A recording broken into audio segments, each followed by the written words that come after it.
now is Paige Clucas, a Canadian traveling in Nepal. She's in Kathmandu. Paige, hello to you. So glad you could join us. So you witnessed the protest today. What are you seeing? What are you hearing from people?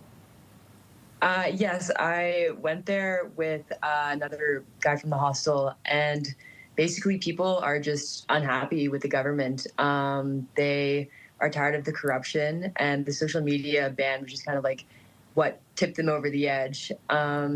They are tired of like being silenced. A lot of people were asking us today how we felt about it, and we basically were just like, yeah, we agree with you. There obviously needs to be a change, and this is what needs to be done in order for it to happen. And we're just looking at photos taken by you. It looks pretty scary.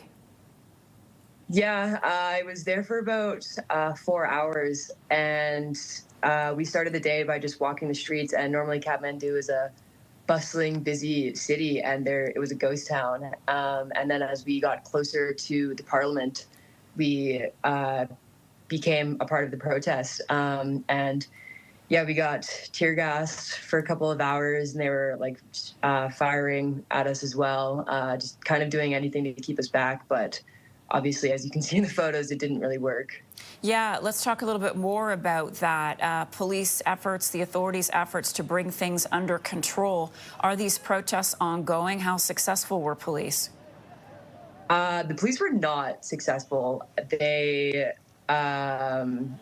held us, like they held everyone back for a while, but eventually the gates just opened to the PM's residence and like the area that I was in, and people flooded it. I watched as they like basically just set everything on fire and looted it, and there was nothing that could be done. There was like, I would probably say maybe 10,000 people just in like that one area alone that I was in. And the protests are still ongoing. I can hear people right now celebrating.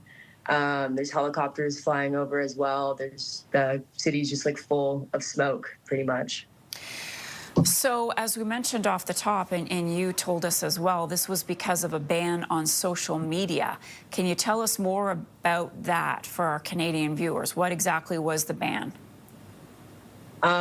Basically, it got rid of almost all forms of social media except for TikTok. But it got rid of like Instagram, Snapchat, WhatsApp, Twitter, Discord, like anything people would use to contact the outside world. They banned it. And I talked to a couple of people here, and they were really struggling with that. Just so many people use WhatsApp to contact their families who are overseas. The owner of this hostel alone was like, I can't talk to my daughter anymore. There's no way to contact her.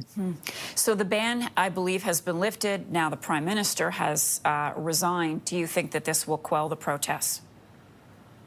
I think it depends on what the government does now and who steps in. If it continues to be how it has been for the last 20 whatever years, then the protests are definitely going to continue. They just want change. They're tired of like seeing government officials live lavish lifestyles while the Nepali people are like on the streets struggling to make an income.